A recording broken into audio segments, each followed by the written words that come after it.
Pardon, on vient de lancer l'enregistrement du webinaire.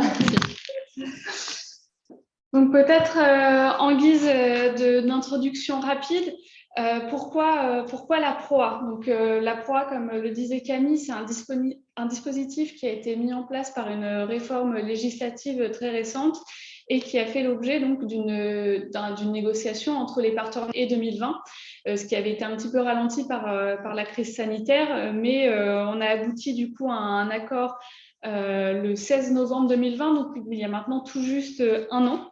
Alors, les raisons qui ont motivé la signature d'un tel accord étaient de deux ordres. D'abord, l'accord PROA en fait, donne la possibilité d'accéder à une enveloppe financière spécifique, donc qui était assez intéressante pour booster l'alternance dans la branche. Donc, ça a été un des enjeux pour cette négociation. Et donc, du coup, voilà, d'avoir des fonds qui étaient un peu en parallèle des fonds conventionnels dont on bénéficie déjà dans la branche. Et la deuxième motivation, disons, pour des partenaires sociaux pour conclure cet accord PROA, était de prendre mieux en compte finalement la formation des salariés permanents, puisque vous savez tous qu'il y a un gros dispositif qui existe déjà pour la branche, pour les salariés en insertion à travers le PIC IAE, mais c'est vrai que des fois, pour les salariés permanents, même s'il existe tout un tas de dispositifs, on avait envie au niveau de la branche de booster un petit peu les fonds qui sont mis pour les salariés permanents. Et donc la PROA s'y prêtait plutôt bien parce que comme vous allez le voir tout au long de ce webinaire, il est ouvert qu'aux salariés qui sont en contrat à durée indéterminée ou qui ont bénéficié d'un CUI à contrat à durée indéterminée. Donc ça se prêtait plutôt bien à privilégier les salariés permanents sur ce dispositif. Alors en termes d'ingénierie au niveau de l'accord, l'accord donc est construit en évoquant deux thèmes. Donc, on a la promotion par l'alternance, donc ce qu'on appelle PROA, et on a aussi le contrat de professionnalisation. Lorsqu'on a négocié sur la PROA, la question était de se dire est-ce qu'on en profite pour avoir une vision un peu plus large de l'alternance et donc aussi évoquer les questions de contrat de professionnalisation. Ça a été un vrai débat entre les partenaires sociaux de la branche et finalement, on s'est dit que finalement négocier un accord étant déjà assez long en soi, si on pouvait évoquer les deux dispositifs en même temps dans un même accord, c'était plutôt pas mal. Comme vous allez le constater aussi, l'accord actuellement reprend tout un tas de dispositifs qui sont déjà prévus par la loi, que ce soit dans les bénéficiaires, etc. Et évidemment, l'objectif de reprendre ce que disait la loi, c'était un objectif pédagogique pour les structures lorsqu'elles prennent l'accord sous les yeux, d'avoir tous les éléments concernant ce dispositif. Mais l'accord précise bien que s'il y a évolution de la loi, l'accord suivra l'évolution de la loi, sauf si la loi précise qu'il faut une intervention spécifique de la branche. Enfin, donc dernier élément, et on y reviendra un peu plus en détail tout à l'heure, pour que l'accord soit applicable, la loi donc avait fixé un carcan à la PROA, c'est-à-dire qu'il fallait que les certifications qui sont listées dans l'accord répondent à deux critères qui sont la forte mutation de l'activité et le risque d'obsolescence des compétences. Donc c'est pour ça qu'en fait on a déterminé 5 grands thèmes qui répondaient selon nous le plus à ces critères au niveau de la branche pour pouvoir en fait ensuite accéder à l'extension de l'accord pour qu'il soit applicable, parce que pour que l'accord PROA soit applicable, il faut un accord étendu.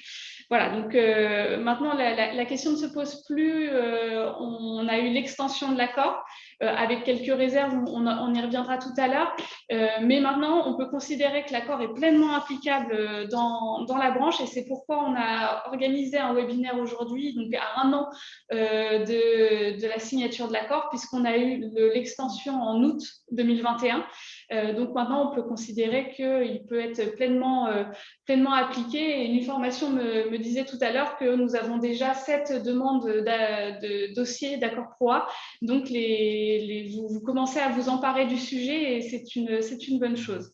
Voilà, c'était en guise d'introduction. Donc, je vais laisser Camille maintenant enchaîner avec les dispositions juridiques de la PROA.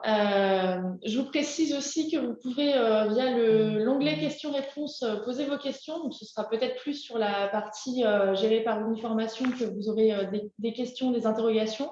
Et vous pouvez également utiliser l'onglet discussion pour faire part de remarques, discuter entre vous de vos expériences, de vos besoins, etc. Comme vous n'avez pas de micro activé ni de caméra, c'est vrai que ce sont les seuls onglets qui nous permettent d'avoir une interactivité pendant ce webinaire, donc n'hésitez surtout pas à y avoir recours. Très rapidement, je vais vous présenter le cadre juridique du contrat de professionnalisation et de la PROA pour vous rappeler à qui ces deux dispositifs sont destinés et dans quelles conditions vous pouvez y avoir recours. Sur le contrat de professionnalisation, c'est peut-être celui que vous connaissez le mieux parce que maintenant, il est assez ancien. L'objectif de ce contrat, c'est une insertion ou un retour à l'emploi des jeunes et des adultes via la signature d'un contrat de professionnalisation, qui est bien un contrat de travail, en sens juridique du terme, permettant l'acquisition, dans le cadre de la formation continue, d'une qualification professionnelle reconnue par l'État et ou la branche professionnelle.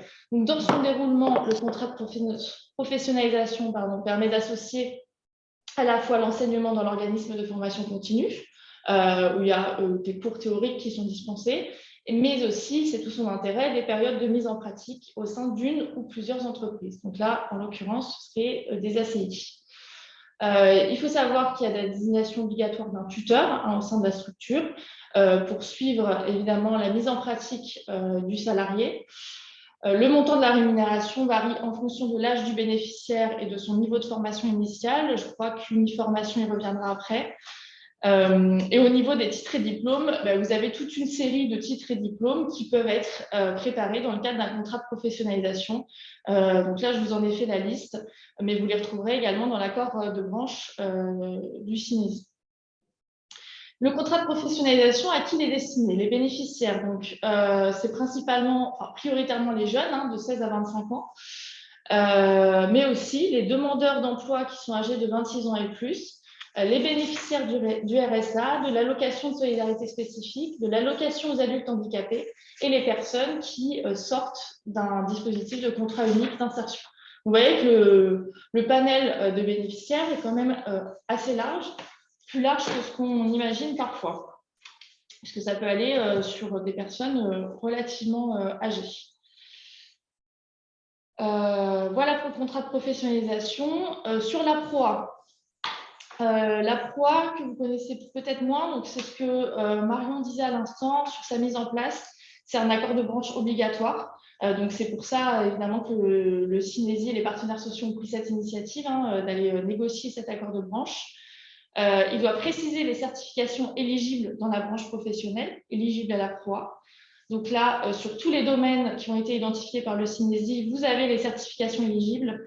On y reviendra rapidement, on vous donnera des exemples très concrets juste après. Cet accord doit être étendu, c'est ce que Marion vous disait aussi, donc à condition que les qualifications visées soient liées à des mutations d'activité, soit à des risques d'obsolescence des compétences. Donc le but, c'est évidemment de maintenir et d'approfondir les compétences des salariés pour garantir le maintien dans l'emploi des salariés potentiellement les plus touchés par des risques d'obsolescence de leurs compétences. À partir de l'extension, c'est une application directe à toutes les entreprises de la branche. Les objectifs de la PROA, c'est permettre aux salariés de changer de métier ou de profession ou de bénéficier d'une promotion sociale ou professionnelle. Donc en fait, cette PROA, elle vise très spécifiquement les salariés qui ont un assez faible niveau de qualification, puisqu'on est sur des salariés qui ont un niveau inférieur à la licence. Donc l'idée, c'est vraiment de faire augmenter la qualification de ces salariés-là par des enseignements théoriques et une activité professionnelle. C'est un peu comme pour la professionnalisation, il y a vraiment cette idée d'associer la théorie et la pratique. Les formations, donc, c'est des diplômes ou titres à finalité professionnelle enregistrés au RNCP. Donc, c'est ce qu'on se disait avec Marion hier, ce RNCP évolue assez régulièrement. Donc, il faut quand même bien vérifier au moment où vous engagez une proie que la qualification est toujours enregistrée au RNCP. Des certificats de qualification professionnelle, qualification reconnue de la convention de branche, la VAE. Et enfin, la proie peut aboutir à l'obtention du socle de connaissances et de compétences professionnelles, qui est appelé certificat CLEA plus rapidement, qui est lié au savoir de base. On va avoir des exemples très concrets. Hein. Ça va être beaucoup plus parlant pour vous. Sur les bénéficiaires, ce sont les salariés en CDI exclusivement. Donc, on exclut les CDD et les CD2I. Les salariés en CUI, mais à durée indéterminée. Et évidemment, la condition majeure, c'est que le salarié ne doit pas avoir atteint un niveau de qualification à ce jour équivalent à une certification professionnelle enregistrée au RNCP et correspondant au grade de la licence. Donc là, c'est ce que je vous disais à l'instant. Son niveau doit être inférieur à un bac plus 3. Donc, comment ce dispositif juridique a été déployé, mis en œuvre dans notre accord, accord ACI. Donc là, très rapidement, on rappelle juste les dates et le contexte de l'accord qui vous a déjà été présenté par Marion.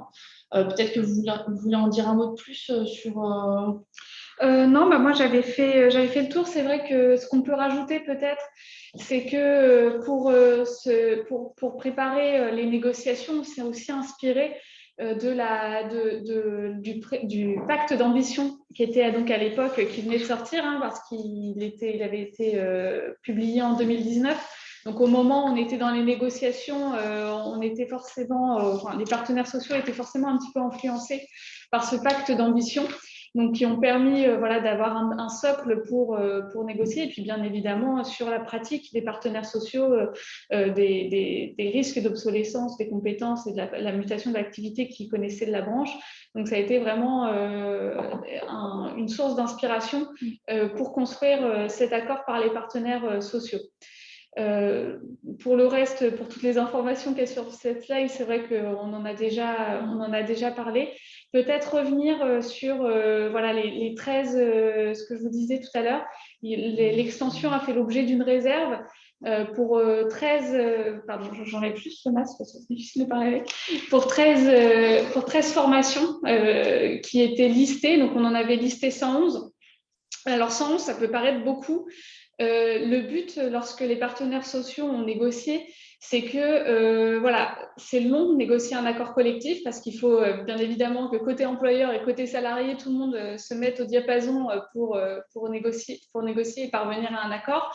Donc l'idée, c'était pas de revenir de parvenir souvent à la table des négociations pour faire évoluer l'accord, même s'il devra évoluer, ça c'est une certitude, parce qu'à partir du moment où on est sur des critères de mutation de l'activité et de risque d'obsolescence des compétences, il y a forcément un caractère évolutif, mais l'idée, c'était pas de revenir tous les 6 mois à la table des négociations sur la proie. Donc c'est pour ça que les partenaires sociaux ont insisté parce que pour avoir le plus grand nombre de formations, ce qui était un petit risque au départ, puisqu'on avait peu d'extensions. La DGT a mis un peu de temps à étendre les premiers accords. Donc, on avait peu de retours sur ce qui se passait à la DGT, et ce qui était un élément très important, parce que forcément, il nous fallait nous assurer que ce qui allait être conclu allait être étendu. Donc voilà, c'était un petit risque, mais qu'on a choisi de le prendre. Et au final, je pense que le pari a été gagnant, puisque sur 111 certifications qui ont été listées dans l'accord, seulement 13 ont été exclues de l'extension. Et alors, pourquoi elles ont été exclues de l'extension? C'est ce que disait Camille, c'est qu'en fait, elles sont, au moment de l'extension, elles n'étaient plus enregistrées au RNCP. Bon, ce qui est un petit peu dommage, c'est que peut-être que dans 3 mois, dans 4 mois, elles seront de nouveau réenregistrées au RNCP, sauf qu'elles ont été exclues d'extension. Bon, je trouve que ce n'est pas forcément très adapté. Les temporalités ne sont pas très adapté. Peut-être que la DGT et le gouvernement aura une réflexion à mener pour améliorer le dispositif, mais bon, pour le moment, il faut s'adapter. Voilà, donc du coup, nous, on a préparé on a l'habitude de vous faire une synthèse de la convention collective et on vous a, voilà, on a rayé les certifications qui avaient été exclues. Donc voilà, vous pouvez les retrouver à tout moment sur notre site internet. Alors, donc, comme je vous disais, il y a 2 critères qu'il fallait prendre en compte pour négocier sur la proie. Donc, c'était l'obsolescence des compétences et la forte mutation de l'activité. Donc, ce qu'on a fait, c'est qu'on a identifié à chaque fois, pour chaque critère, pour chaque domaine qui correspondait à ces doubles critères, on a identifié toute une liste de certifications en précisant à chaque fois le code RNCP, l'intitulé de la certification, l'organisme certificateur et le niveau de qualification. Donc, les 5 domaines qui ont été finalement retenus par les partenaires sociaux, donc Synésie et les organisations syndicales salariées, sont donc l'évolution des pratiques en matière d'accompagnement et d'insertion, la mutation de l'activité en matière RH, l'évolution des pratiques en matière de direction et de développement des structures, l'impact du numérique et enfin la mutation de l'activité liée aux enjeux économiques et sociétaux actuels. Donc, comme vous pouvez voir, c'est quand même très lié aux ACI. Et le dernier domaine est suffisamment large pour voilà, essayer de mettre le plus de formations possible. Donc, je vais revenir sur chacune de ces thèmes pour voilà, vous dire l'accord, en fait, à chaque fois, il y a vraiment eu un travail de justification des doubles critères parce que là encore, on était sur un dispositif qui était assez nouveau, où on craignait des refus d'extension et donc où il fallait voilà, essayer de justifier le plus possible les doubles critères pour s'assurer à la fin qu'on obtienne l'extension auprès de la DGT et que notre accord, finalement, on ne soit pas obligé de revenir en négociation pour tout recommencer depuis le départ, ce qui est assez désagréable.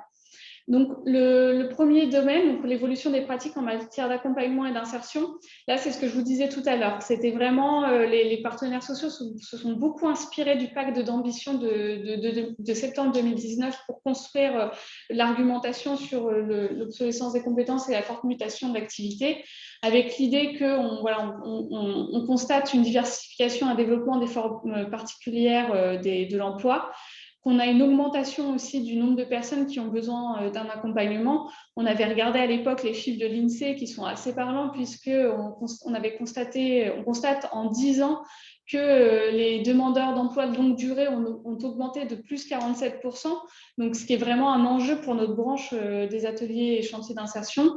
Et donc du coup, on constate forcément que les difficultés sociales nécessitent de plus en plus un accompagnement adapté et pour cela, il faut les compétences en face. Donc du coup, ce premier thème prévoit toute une liste de certifications. Donc ça va de l'encadrement technique d'insertion au CIP, à l'accompagnant éducatif et social, à l'assistant de vie aux familles. Donc voilà, là c'est quelques exemples, mais vous pouvez trouver dans la liste de l'accord tout un tas d'autres certifications. La deuxième, donc, le deuxième critère, c'était la mutation de l'activité en matière RH. Alors là, c'était peut-être plus influencé par l'expérience des partenaires sociaux qu'ils avaient dans les structures, puisque voilà, les ACI n'ont pas forcément toujours une personne dédiée aux ressources humaines dans leur structure, parce que soit faute de moyens ou faute de temps, etc.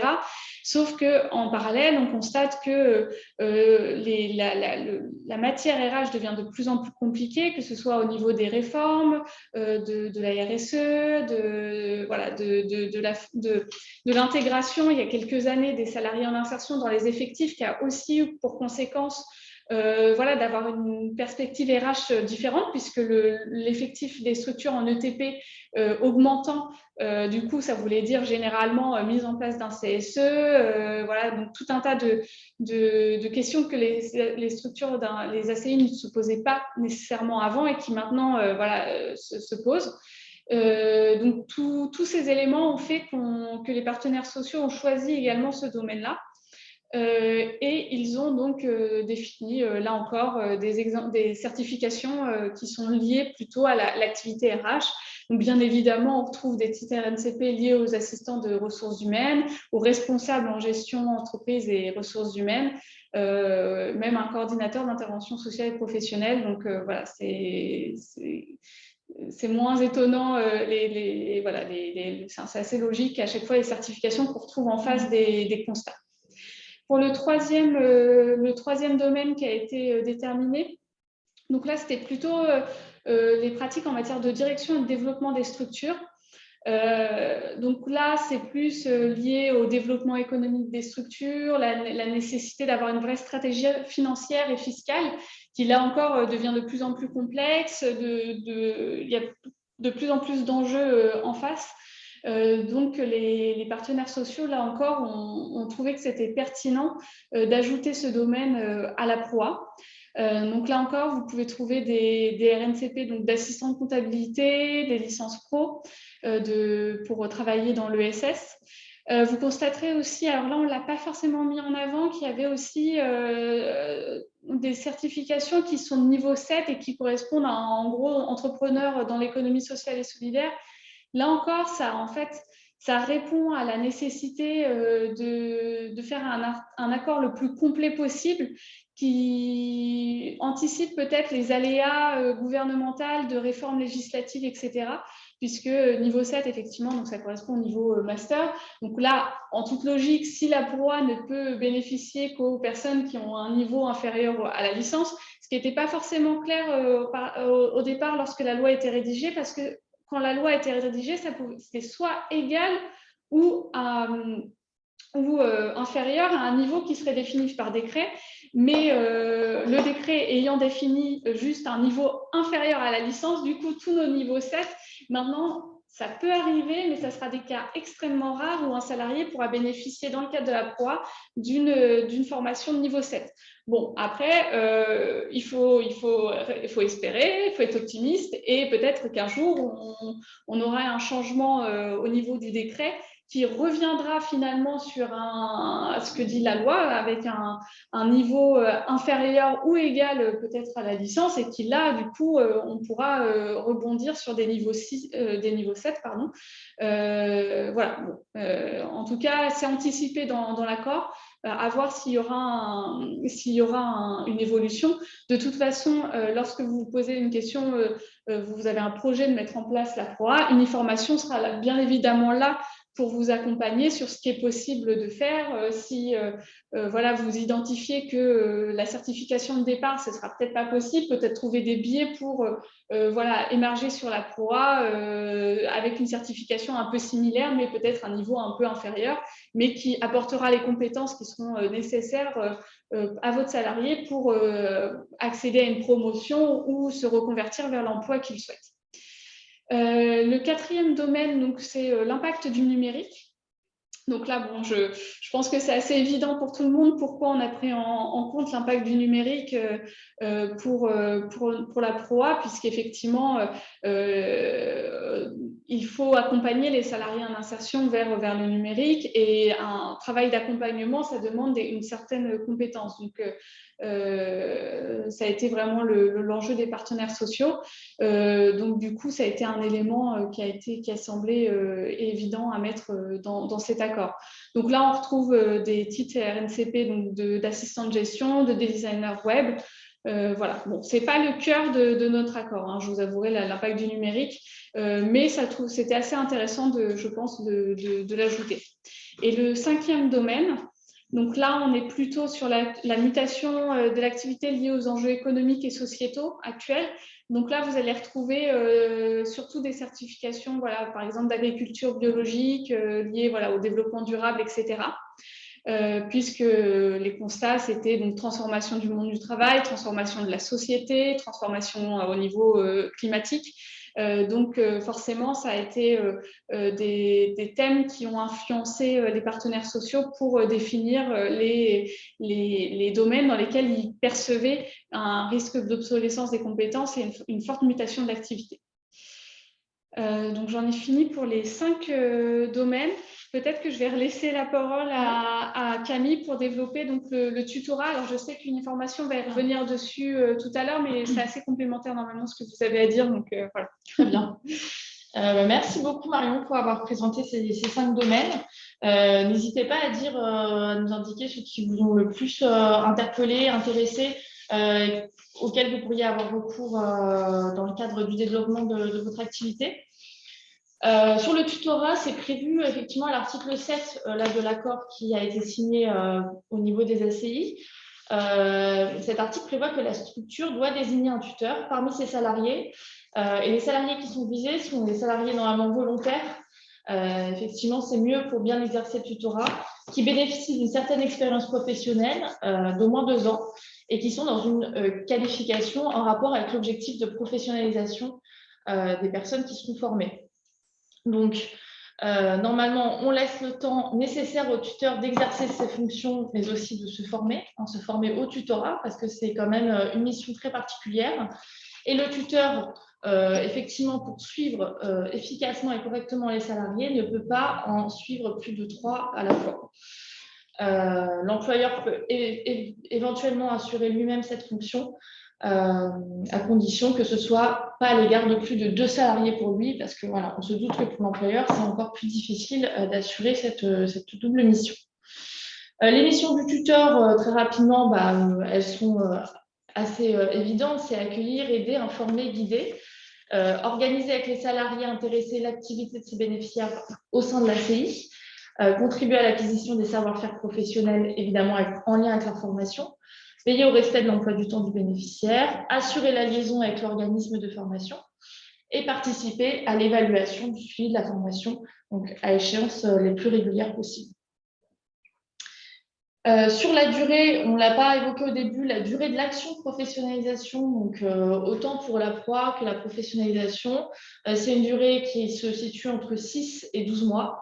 Je pense que le plus souvent, c'est quand même 1 an. Pour les contrats de professionnalisation, c'est du CDD ou du CDI, c'est possible aussi. Hein.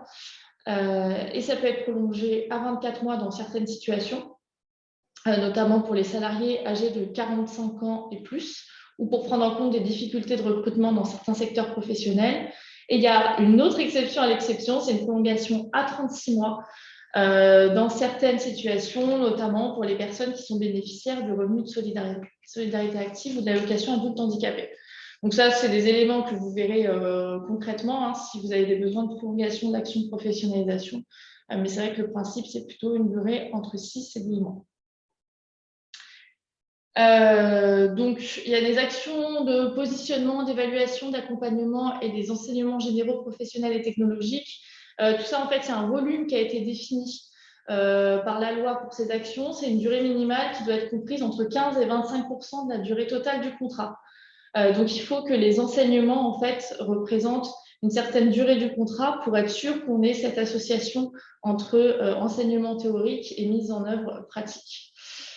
Voilà, dans certaines situations, cette durée peut être portée à 50% du contrat. Mais ça, je pense qu'en général, c'est tout à fait respecté en fait, dans les actions de professionnalisation de proie que vous allez mettre en œuvre. Donc ça, ce n'est pas forcément à vous de le vérifier. Et les actions proie peuvent être mises en œuvre en dehors du temps de travail, mais dans la limite de 30 heures par an. Donc effectivement, le principe, c'est quand même que toutes ces actions de professionnalisation de proie, c'est du temps de travail, y compris les enseignements théoriques. Donc, juste sur les droits du salarié, pour un petit rappel, nos salariés en formation, ils ont les mêmes droits que les autres, hein, notamment en matière de congés payés et de statut collectif. Ils sont protégés au titre des accidents du travail et maladies professionnelles pendant la formation. En proie, les formations effectuées pendant le temps de travail donnent lieu au maintien par l'employeur de la rémunération du salarié. Et ce qu'on vient de voir, c'est qu'en dehors du temps de travail, c'est maximum 30 heures. Et il y a une condition de rémunération minimale pour le contrat pro et une obligation de reprendre l'ancienneté des contrats pro comme des CDD, en fait, si vous les embauchez à l'issue de ce contrat de professionnalisation.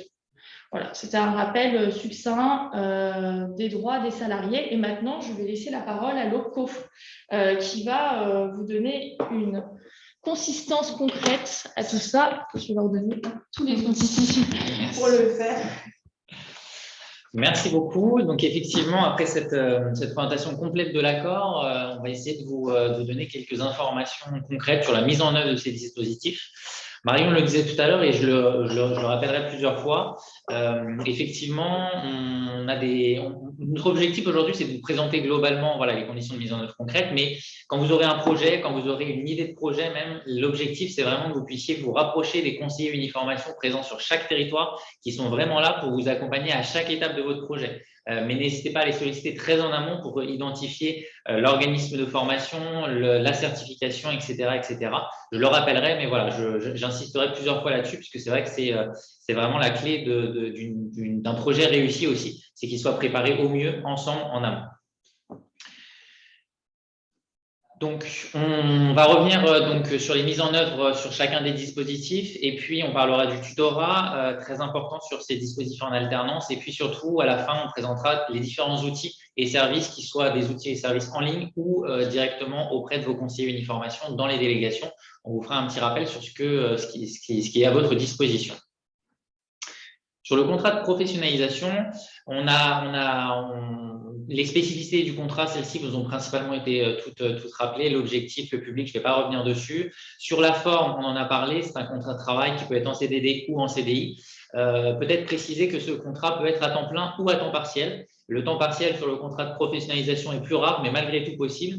Évidemment, il y a quand même une condition à ça, c'est que ça ne nuise pas à la bonne poursuite de la formation, le temps partiel. C'est-à-dire qu'on ne peut pas faire un temps partiel trop court quand même. Il faut pouvoir inclure toutes les heures de formation théorique plus les heures de formation pratique. Donc voilà, ça aussi, c'est des éléments, si vous avez une idée, un projet, c'est des éléments qui pourront être mis en place, étudiés en lien avec votre conseiller uniformation.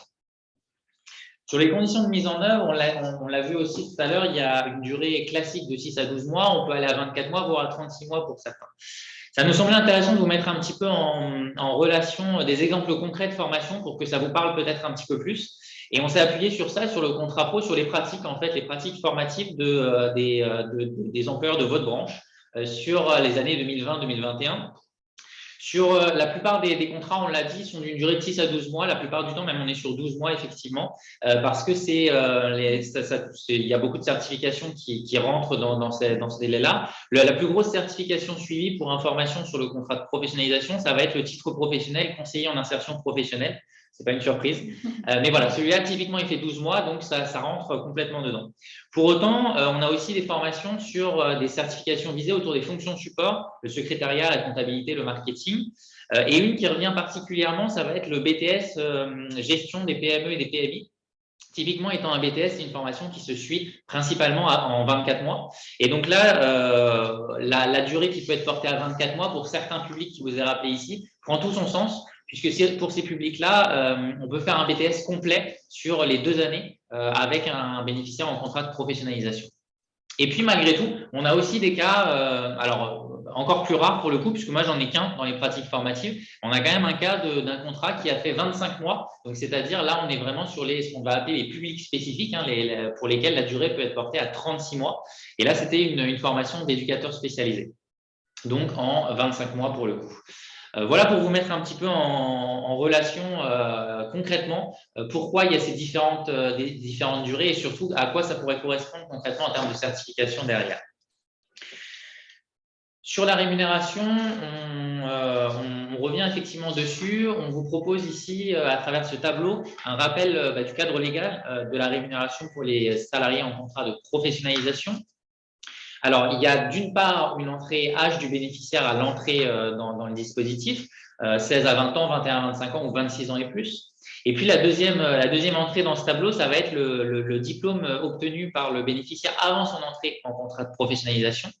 Ce qu'il faut retenir, c'est que pour tous les bénéficiaires qui ont un bac professionnel ou plus, un BTS, une licence, un master, il va y avoir une majoration de leur rémunération. C'est la colonne de droite, en fait. Et on voit que c'est une majoration de 10 points à chaque fois sur la tranche d'âge 16 à 20 ans ou 21 à 25 ans.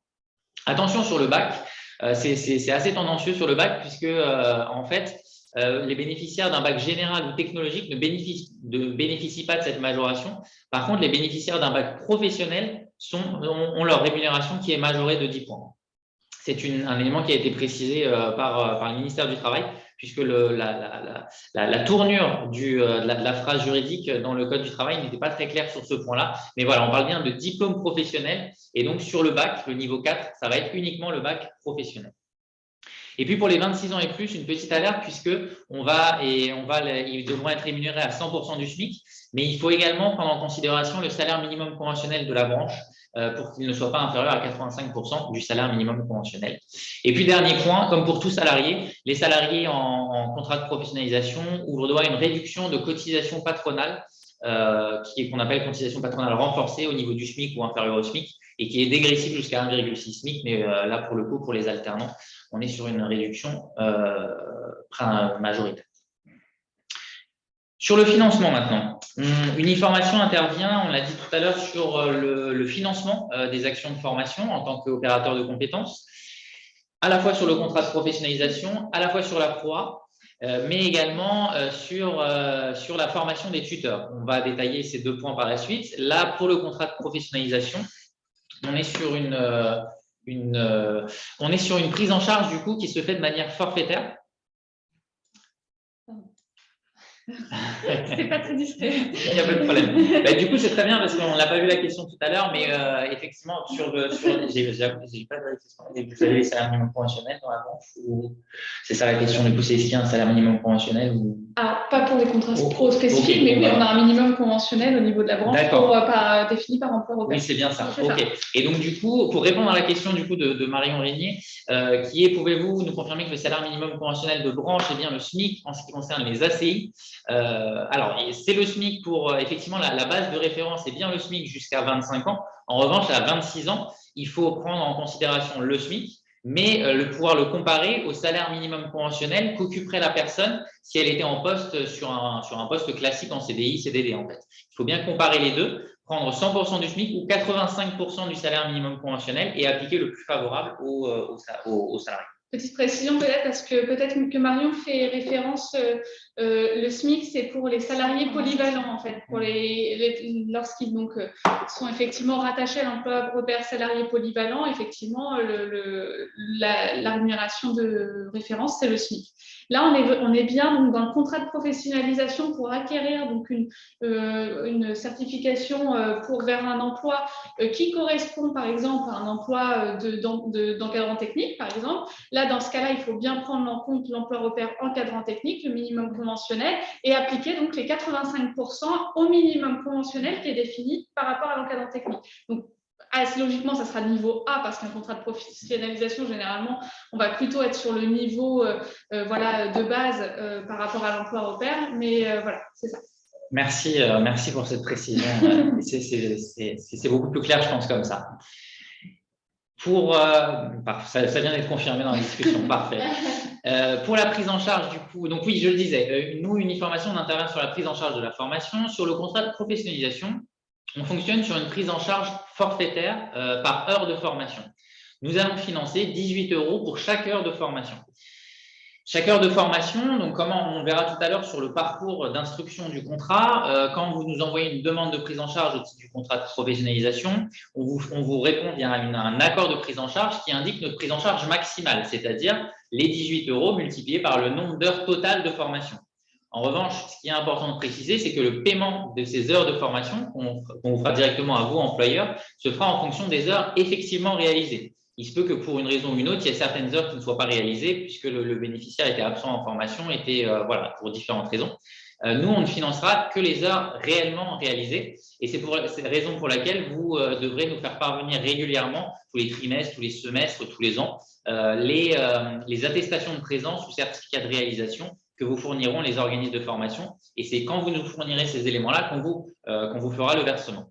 Mais pour revenir sur le 18 € par heure de formation, c'est bien un forfait, c'est-à-dire que peu importe finalement le coût global de la formation, nous, Uniformation, nous versons 18 € par heure qui vous permet de financer la formation. Et si éventuellement vous avez un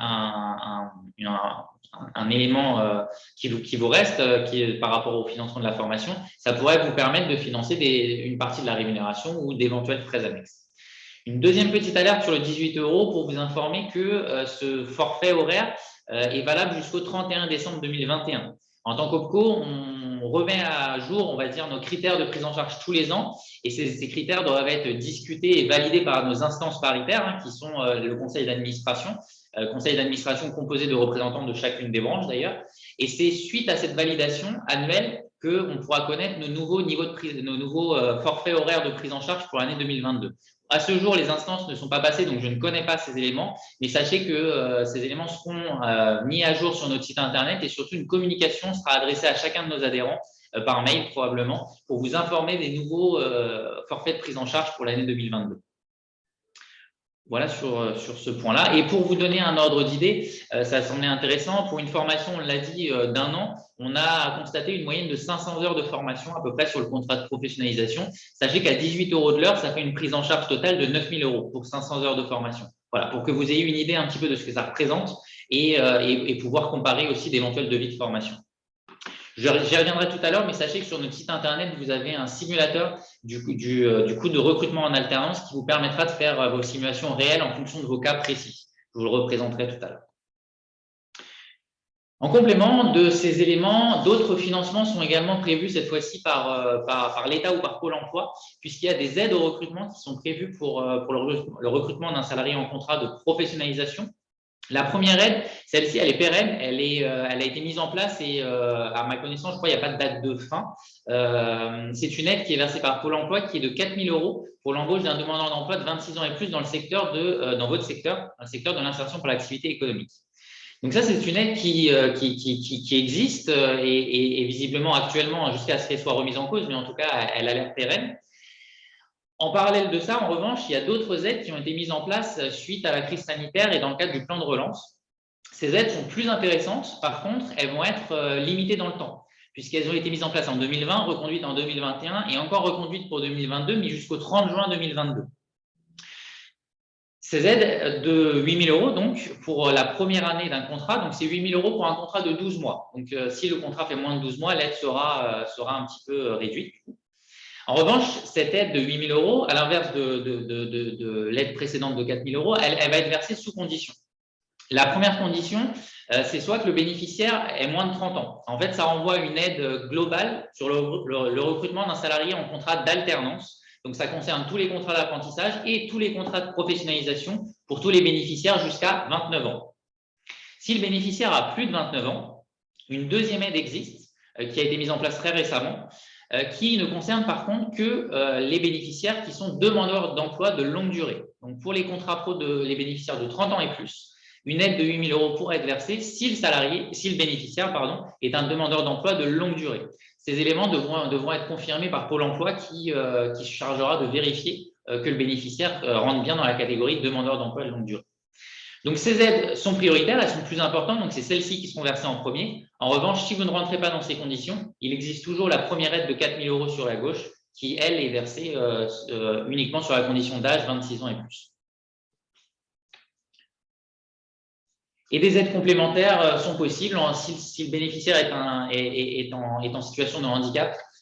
Et il y a des aides complémentaires qui sont versées par la GFIP. Il y a un accompagnement possible, donc n'hésitez pas à vous rapprocher de la GFIP.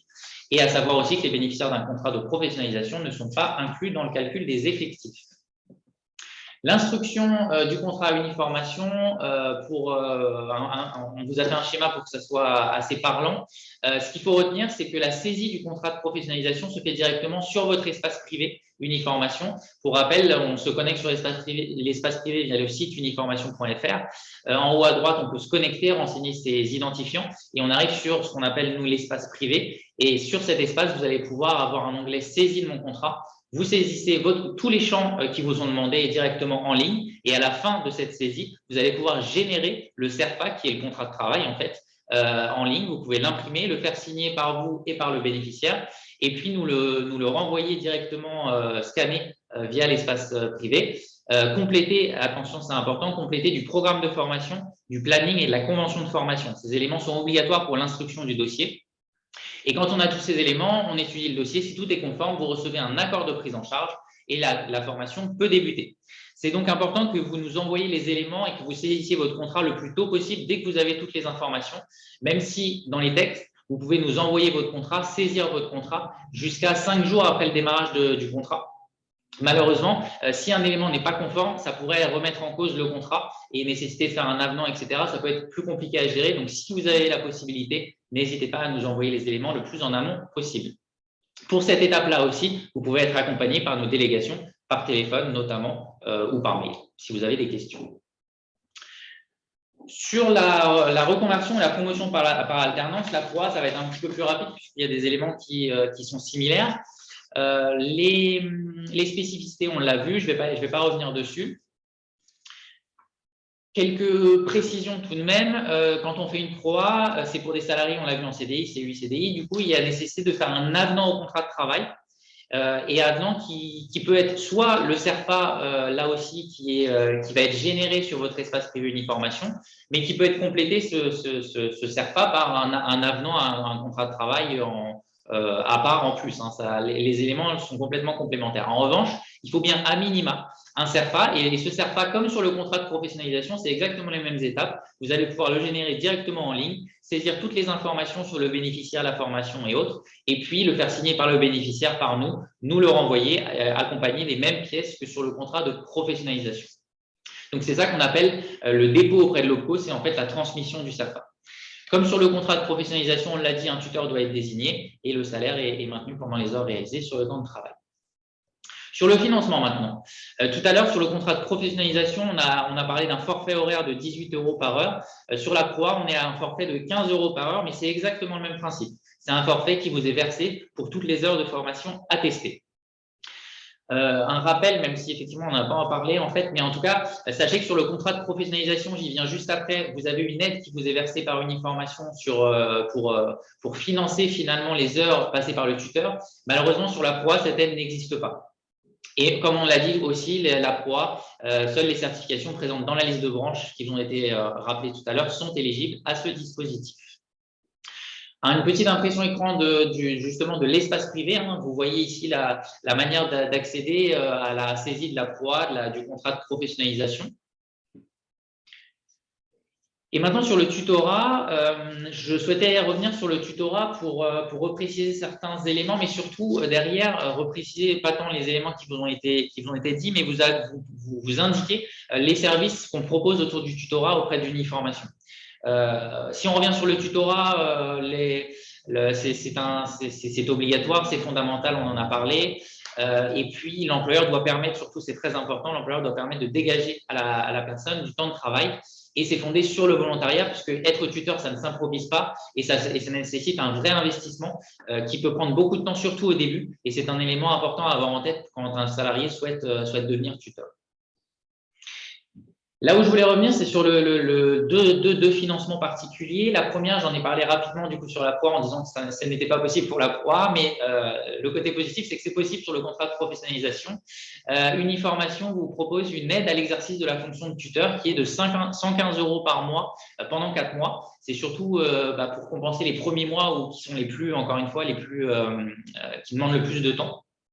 Donc, quand on dit pendant 4 mois, c'est peu importe la durée du contrat. À partir du moment, évidemment, où le contrat fait 4 mois, mais vu que c'est 6 mois minimum, il n'y a pas de problème là-dessus. Et c'est versé uniquement pour les tuteurs de contrat de professionnalisation. Donc, il faut vraiment que la personne soit tuteur, qui a un contrat de professionnalisation actif.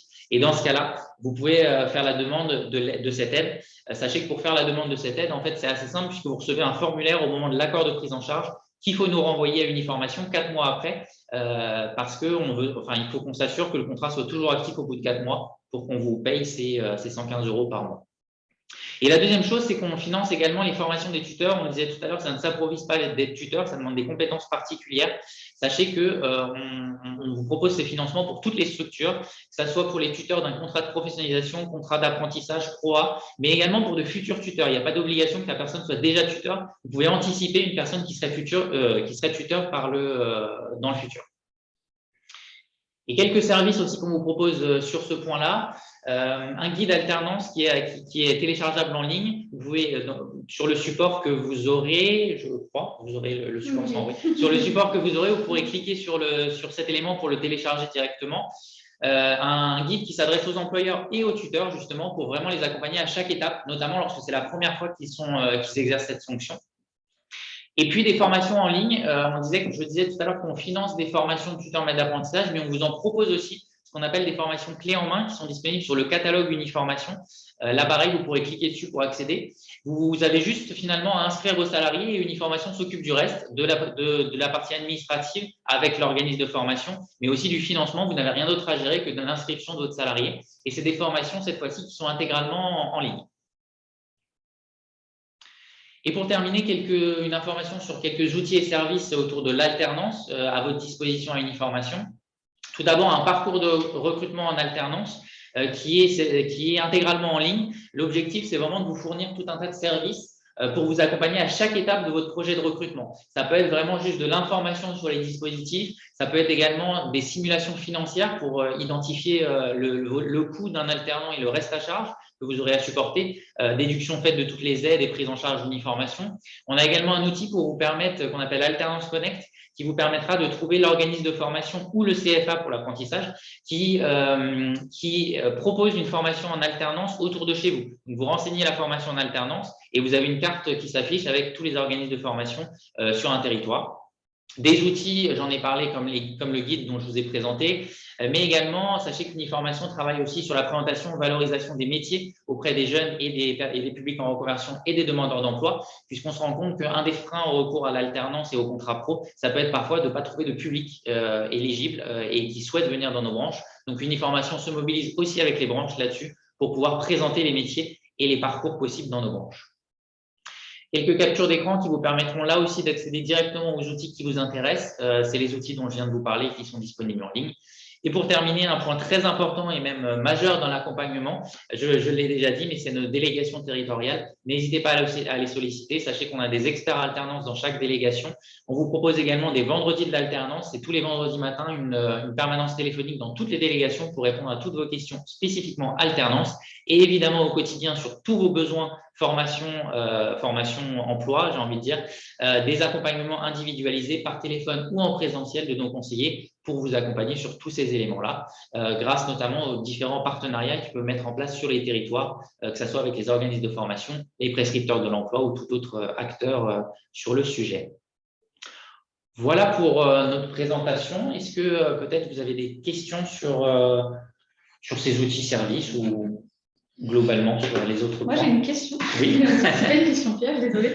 Est-ce que vous avez en tête parmi les 7 demandes de dossiers de PROA qui sont en cours, quelles certifications ont été choisies pour ces dossiers? Oui, alors c'est facile. En fait, c'est tout le conseiller en insertion professionnelle, là aussi. Okay. Voilà, donc 7 demandes pour cette formation-là. Okay. Pour le moment, en tout cas. C'est ça, très étonnant.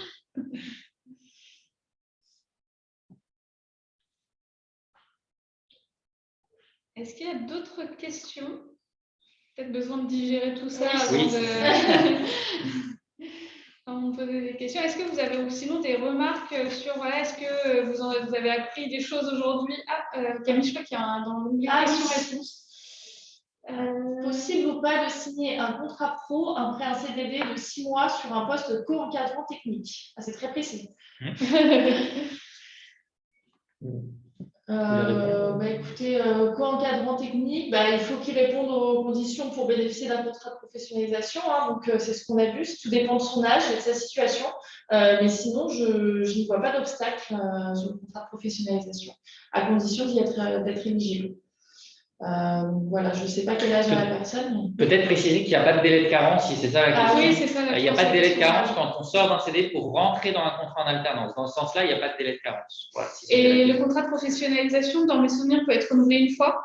Oui, donc voilà, si à l'issue de ce contrat de professionnalisation, il y a encore des besoins, exactement, il peut être renouvelé une fois. Absolument, il peut être renouvelé une fois, soit pour viser une certification complémentaire supérieure, soit parce que la certification n'a pas été atteinte aussi, ça peut arriver. Donc on peut le renouveler une fois pour chacun de ces motifs en fait. C'est ça que je voulais dire. Voilà.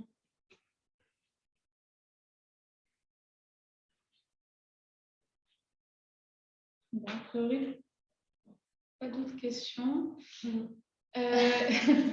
Merci à vous. N'hésitez pas donc, voilà, à nous donner, à nous faire remonter vos remarques sur ce webinaire et même si à l'issue il y a des questions qui vous viennent, n'hésitez pas à nous les envoyer au Cinési et voilà, si c'est des questions un peu trop pratico-pratiques, on pourra les faire suivre à l'uniformation ou les poser directement à la direction territoriale au niveau de l'uniformation.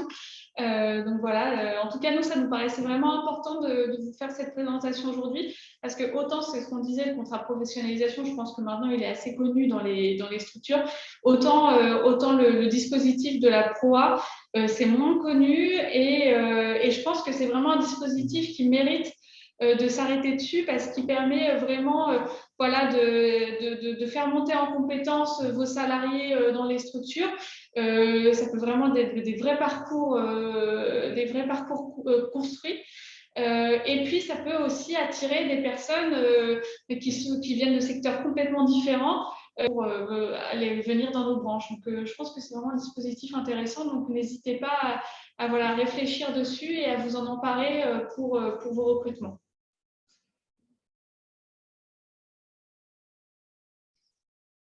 Camille, on vous laisse clôturer. Merci à tous de votre participation. On est dans le timing, c'est parfait. Effectivement, je pense qu'Uniformation a très bien présenté leur capacité d'intervention. Ils sont très disponibles, ils sont dans un accompagnement de proximité. Donc, il ne faut surtout pas hésiter à les saisir. Et voilà, on vous souhaite à tous une très bonne journée. Et merci de votre participation. À bientôt. À bientôt. Merci, au revoir. Au revoir. Au revoir.